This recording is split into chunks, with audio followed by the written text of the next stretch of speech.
नमस्कार दोस्तों, RS education point में मैं राजीव कुमार आप लोग का स्वागत करता हूं। आज मैं आप लोग को समकोण त्रिभुज के बारे में बताएंगे।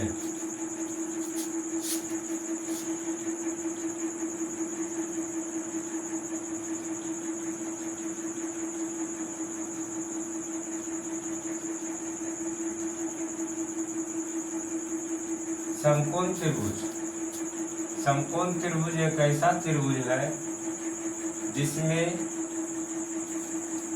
एक कोण 90 डिग्री का होता है, अर्थात 90 डिग्री का होता है। ये कोण 90 डिग्री का है। ऐसा त्रिभुज जिसमें एक कोण 90 डिग्री का होता है उसे समकोण त्रिभुज कहते हैं।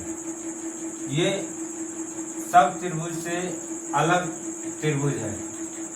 इसमें सबसे बड़ा जो भुजा है उसको कर्ण कहते हैं।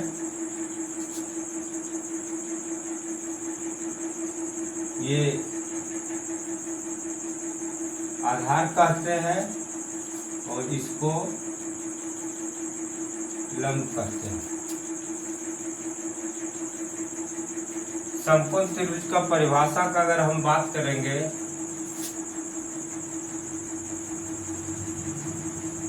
ऐसा त्रिभुज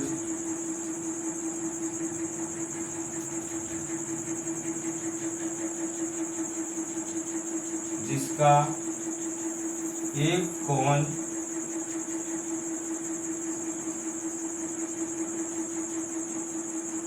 समकोण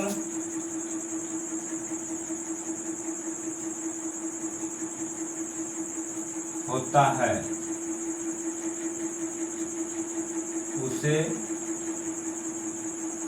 समकोण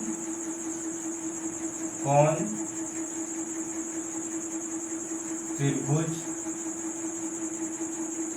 कहते हैं। ये समकोण त्रिभुज का परिभाषा हो गया कि ऐसा त्रिभुज जिसका एक कोण समकोण होता है उसे समकोण त्रिभुज कहते हैं। इसको हम इंडिकेट कर देंगे ए डी सी। तो यहाँ देखिए कोण बी जो है वो समकोण है, 90 डिग्री है। कोण बी जो है समकोण है, 90 डिग्री है। तो इसमें कर्ण, आधार और लंब कैसे पहचानेंगे कि कर्ण है ये? तो जहाँ पे समकोण बन रहा है उसके सामने, जस्ट सामने का जो भुजा होगा उसको हम लोग क्या कहेंगे? कर्ण कहेंगे। कर्ण को हम H से भी इंडिकेट कर सकते हैं, H से। और आधार, नीचे जो बेस है उसको आधार, और जो लंब है, खड़ा है, उसको हम लंब कहेंगे। तो बेस को हम लोग B से इंडिकेट करते हैं और लंब को P से इंडिकेट करते हैं। तो ये एक समकोण त्रिभुज है। अब इसमें कोई एक एंगल को लिया जाता है कि थीटा। तो थीटा हम किसको मानेंगे? तो जरूरी नहीं है कि थीटा इसी को माने। हम ये कोण को भी, कोण ए को भी हम थीटा मान सकते हैं। जब हम इन कोण सी को थीटा माने हैं, कोण सी को ये थीटा माने हैं, तो आधार जो होगा वो BC होगा। आधार जो होगा वो क्या होगा? BC होगा। थीटा जहां मानते हैं तो जो एंगल है थीटा, इसको अगर मानते हैं तो जिससे ये कोण बना है उसको हम क्या मानेंगे? आधार। तो आधार हो गया BC। लेकिन अगर हम कोण ए को थीटा मानते हैं, कोण ए को अगर हम थीटा मानते हैं या ए मानते हैं, इसको लेते हैं, इस कोण को, तो उस समय आधार जो होगा वो ए बी होगा। आधार क्या होगा? ए बी, क्योंकि जो कोण हम लिए हैं ए, तो ए किस पर बना हुआ है? तो ए बी पर बना हुआ है, ए बी पर, ए बी, तो इसीलिए ये क्या हो गया? इस स्थिति में ए बी हो जाएगा आधार और बच गया बी सी, तो इस स्थिति में बी सी जो हो जाएगा, बी सी हो जाएगा आपका लंब। लेकिन जब हम इसको थीटा मान रहे हैं तो इस स्थिति में आधार जो हमारा है वो बी सी है और लंब जो होगा, जो लंब होगा वो ए बी है। सबसे ज्यादा जरूरी समकोण त्रिभुज में यही है कि थीटा हम किसको मान रहे हैं और उसका आधार क्या होगा और लंब क्या होगा।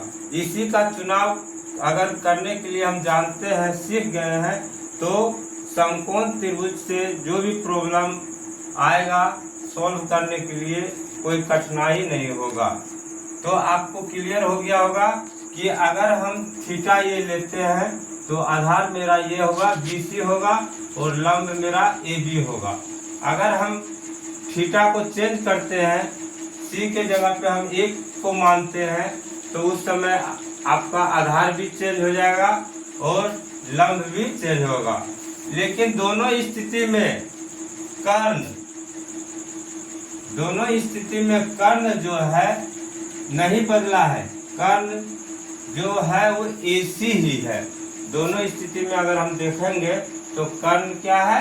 AC ही है, कर्ण नहीं बदलता है।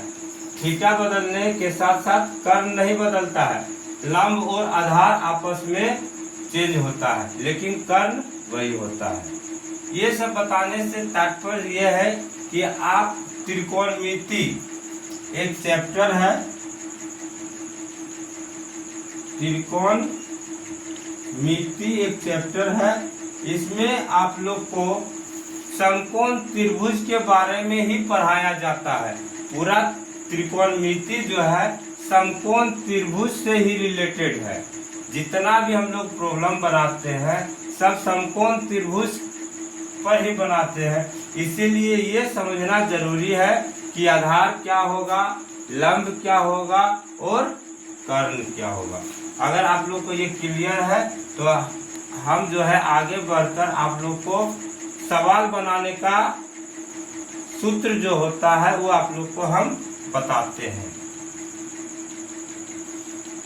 तो इसमें देखिए क्या क्या है सूत्र, तो आप लोग को हम बता रहे हैं। अब हम लोग इस त्रिकोणमिति में सूत्र को देखेंगे, तो उसके पहले हम एक बार फिर फिगर ड्रॉ कर देते हैं समकोण त्रिभुज का। समकोण त्रिभुज का फिगर ड्रॉ कर दिए। इसमें हम थीटा माने हैं, इसको, इस एंगल को थीटा माने हैं। मान लेते हैं ये ए है, ये बी है और ये सी है। देख लीजिए यहाँ पे सी दिया हुआ है, सी है, सी को हम थीटा माने हैं। सी को जब थीटा माने हैं तो बी सी जो हो जाएगा आपका आधार हो जाएगा। बी सी क्या हो जाएगा? आपका आधार हो जाएगा। ए बी क्या हो जाएगा? ये थीटा है, 90 डिग्री है ये, और ये थीटा है। थीटा कुछ भी हो सकता है, 30 डिग्री, 40 डिग्री, 45 डिग्री, लेकिन स्टैंडर्ड एंगल होता है। स्टैंडर्ड एंगल का मतलब क्या होता है? 30 डिग्री, 45 डिग्री, 60 डिग्री। 90 डिग्री तो हो नहीं सकता है क्योंकि एक 90 डिग्री आपका पहले से ही है। कुछ भी हो सकता है, होने का तो कुछ भी हो जाएगा, ठीक है। लेकिन स्टैंडर्ड कोण हम लेते हैं, स्टैंडर्ड कोण लेते हैं, तो थीटा कुछ भी हो सकता है, उसके लिए कोई दिक्कत नहीं है। तो ये आपका क्या हो गया? कर्ण हो गया। ये आपका क्या हो गया? लंब हो गया। तो इसमें जो प्रॉब्लम हम बनाएंगे, सॉल्व करेंगे, उसका सूत्र है। तो उसका सूत्र हम कैसे करेंगे? तो देखिए ये एक अलग तरह का सूत्र है जो कि आप लोग पहले कभी नहीं पढ़े हैं और ये पहली बार जो है हम लोग पढ़ने जा रहे हैं। तो पहला सूत्र हम लोग क्या करेंगे? पहला है ये, आपको अटपटा लगेगा कि पहला चीज हम जान रहे हैं, पहले कभी नहीं सुने हैं, साइन थीटा। साइन थीटा, अब ये साइन थीटा क्या है, जो थीटा हम लिए हैं उसमें हम क्या करेंगे, साइन लगा देंगे, तो ये हो जाएगा साइन थीटा। तो इसी तरह का प्रॉब्लम आता है कि छोटा छोटा प्रॉब्लम आएगा ऑब्जेक्टिव टाइप क्वेश्चन कि साइन थीटा का मान निकालिए। तो उस स्थिति में आपको कर्ण का वैल्यू दिया रहेगा, आधार का वैल्यू दिया रहेगा, लंब का वैल्यू दिया रहेगा, या तो फिर लंब और आधार दिया है तो आपको कर्ण फाइंड आउट करना होगा। तो उतना दूर अभी हम नहीं जाएंगे, अभी सिंपल प्रॉब्लम है, तीनों दिया रहेगा, कर्ण, आधार, लंब। तो कैसे हम साइन थीटा का मान निकालेंगे, तो साइन थीटा का मान है, इसका मान, इसको आपको याद करना होगा, लंब बटे कर्ण, ये आपको रटना होगा। साइन थीटा इक्वल टू लंब बटे कर्ण। लंब कितना है देख लेंगे, मान जो वैल्यू दिया रहेगा, और कर्ण देख लेंगे कि कर्ण का मान कितना दिया हुआ है, उसको पुट करेंगे, साइन थीटा का मान निकल जाएगा। ठीक है, तो थीटा कहाँ, यहाँ जरूरी नहीं है कि दिया ही रहेगा, सिर्फ इंडिकेट कर देगा कि ये एंगल जो है ये कौन थीटा है। हो सकता है कि ये भी थीटा, ये एंगल को थीटा ले ले तो कोई दिक्कत नहीं है, यहाँ पे आधार लंब में इंटरचेंज होगा, लेकिन सूत्र वही रहेगा, साइन थीटा इक्वल टू लंब बाय कर्ण। इसको हम कभी कभी इस तरह भी लिखते हैं, P/H। P/H, क्योंकि हम लोग बिहार बोर्ड का स्टूडेंट है, इसीलिए हम लोग हिंदी नाम जानते हैं लंब बाय कर्ण। अगर हम लोग CBSE या ISC का स्टूडेंट रहते तो इसको हाइपोटेन्यूज कहते हैं, इसको बेस कहते हैं, और इसको परपेंडिकुलर कहते हैं। तो परपेंडिकुलर जब लिखते हैं तो उसका पहला लेटर जो होता है P होता है, परपेंडिकुलर P होता है, इसीलिए हम इसको P से इंडिकेट कर दिए। इसका होता है बेस, इसीलिए इसको B से इंडिकेट कर दिए। इसका होता है हाइपोटेन्यूज, तो H से इंडिकेट कर दिए। तो कभी कभी आप किताब में गेस्ट पेपर वगैरह में पढ़िएगा तो P/H लिखा रहेगा, तो घबराने का जरूरत नहीं है, ये लंब बाय कर्ण ही है। P का मतलब परपेंडिकुलर और H का मतलब हाइपोटेन्यूज। ये समझ में आ गया आपको। तो चलते हैं cos थीटा का मान निकालते हैं। तो cos थीटा का मान, तो ये भी मान आपको रटना होगा। तो ये होता है, इस बार हम लंब लिए हैं, अभी इस बार क्या लेंगे, आधार बटे कर्ण। कर्ण वही रहेगा, लेकिन cos में आधार लेंगे, आधार व कर्ण। आधार जितना है उसको ऊपर लिख देंगे और कर्ण जितना है उसको नीचे लिख देंगे, वैल्यू पुट कर देंगे, तो cos थीटा का मान निकल जाएगा। कभी कभी आपको थीटा दिया रहेगा तो आधार कर्ण से संबंधित क्वेश्चन होगा, तो वो आगे चैप्टर में हम लोग करेंगे। तो ये cos थीटा का मान आधार बटे कर्ण। तो ये अगर हम शॉर्टकट में इसको लिखेंगे तो B/H लिखेंगे, B/H, बेस बाय हाइपोटेन्यूज। इस इंग्लिश में इसीलिए आपको रिपीट करते जा रहे हैं कि इंग्लिश नाम भी आपको थोड़ा सा याद रखना है। अब इसका तीसरा है tan थीटा निकालेंगे। क्या निकालेंगे, tan थीटा। तो tan थीटा निकालने के लिए क्या होता है, अब जब दोनों हम जान गए, sin थीटा बराबर cos थीटा बराबर, तो tan थीटा बराबर क्या होगा, लंब बटे आधार। क्या हो जाएगा, tan थीटा बराबर क्या होगा, लंब बटे आधार। तो लंब का मान, सॉरी यहाँ गड़बड़ा रहा, हाँ ओके, कोई दिक्कत नहीं है, लंब बाय आधार, मिस्टेक। तो ये P हो जाएगा और ये क्या हो जाएगा, B, लंब बटे आधार। लंब का मान क्या होगा, तो लंब को हम P से लिखते हैं, आधार को हम B से लिखते हैं। तो ये tan थीटा का मान हो जाएगा लंब बटे आधार, P बटे B। तो बच्चों देखिए 1 2 3, इसमें 6 फॉर्मूला है, 6 फंडामेंटल है, लेकिन 3 को जानना बहुत जरूरी है। साइन थीटा इजकल टू लंब बटे कर्ण, कॉस थीटा इजकल टू आधार बटे कर्ण, टेन थीटा इजकल टू लंब बटे आधार। अब ये 3 को हम पता कर लिए, तो अगला 3 जो है वो ऑटोमेटिक हम पता कर लेंगे। जैसे कि अगला जो है वो कोसेक थीटा होता है। क्या होता है? Cosec theta. तो आप ध्यान से देखिएगा, कोसेक थीटा बताने से पहले हम आपको एक रफ में एक चीज बताना चाहते हैं। क्या? कि कोसेक थीटा जो होता है उस साइन का उल्टा होता है। उस साइन का क्या होता है? उल्टा। जैसे साइन थीटा का मान जितना होता है ना, आप उसको पलटी कर दीजिएगा, रिवर्स कर दीजिएगा, तो कोसेक थीटा का मान क्या होगा? निकल जाएगा। ये भी सूत्र आपको याद रखना है। अगर आप ये सूत्र याद नहीं रखे हैं तो आपको फिर क्या करना होगा? रटना होगा। क्या कीजिए? कर्ण कर्ण कर्ण नीचे था, अब कर्ण ऊपर आ जाएगा, और लंब जब ऊपर था तो अब लंब जो है वो क्या हो जाएगा? नीचे आ जाएगा। तो कोसेक थीटा बराबर क्या हो जाएगा? कर्ण डिवाइडेड बाय लंब। ये हो जाएगा h/p। समझ में आ रहा है? जो साइन का मान होगा वही कोसेक का भी होगा, लेकिन उल्टा होगा। ये p/h है तो ये h/p होगा।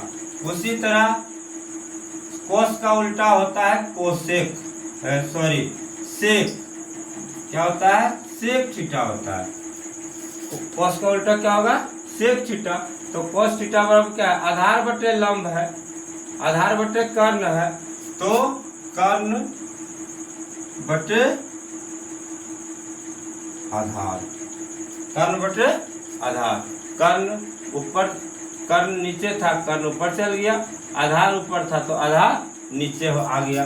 तो इसी तरह से ये हो जाएगा h/b हो जाएगा। ठीक है। और लास्ट में अब बच गया क्या? टेन। टेन का उल्टा होता है कॉट थीटा। टेन का उल्टा क्या होता है? कॉट थीटा होता है। तो कॉट थीटा का मान क्या होगा? अब आप लोग अपने से बता सकते हैं। तो ये हो जाएगा आधार ऊपर और लंब क्या? नीचे। तो आधार को हम b मान लेंगे और लंब को क्या मान लेंगे? b मान लेंगे। तो ये बेसिक 6 फार्मूला है जो कि त्रिकोणमिति में काम आता है। ये बेसिक फार्मूला है। इसके बाद हम लोग बहुत सारा फार्मूला समझेंगे और सीखेंगे भी, लेकिन ये 6 फार्मूला एकदम बेसिक फार्मूला है, इसको जानना जरूरी है। साइन थीटा इजकल टू लंब बटे कर्ण, कॉस थीटा इजकल टू आधार बटे कर्ण, टेन थीटा इजकल टू लंब बटे आधार, कोसेक थीटा इजकल टू कर्ण बाय लंब, सेक थीटा इजकल टू कर्ण बाय आधार, कॉट थीटा इजकल टू आधार बाय लंब। यहाँ तक बच्चों समझ गए? अब आगे देखिए, थोड़ा सा और है, 5 मिनट टाइम आप लोग से लेंगे। इसमें आपको ये बताना है कि ये पलटी कैसे हो गया। कोसेक थीटा को ये हम ऐसे कैसे कर दिए? तो इसका कारण ये है कि कोसेक थीटा जो होता है ना 1/sin थीटा होता है। क्या होता है? 1/sin थीटा होता है। इसीलिए जो साइन का मान था उसको पलटी कर दिए तो कोसेक का मान हो गया। उसी तरह से अगर हम देखा जाए सेक थीटा का मान, तो ये होता है कॉस का उल्टा, तो 1/cos थीटा। तो देखिए आप cos थीटा का जो मान है उसको आप पलटी कर दीजिएगा तो सेक थीटा का मान निकल जाएगा। उसी तरह से cos थीटा का वो जो मान है tan का उल्टा है, तो tan थीटा कर देंगे 1/tan थीटा, तो सबका मान निकल जाएगा। तो कहने का मतलब है कि आप 3 फॉर्मूला याद केवल रखिएगा, sine theta, cos theta, tan theta.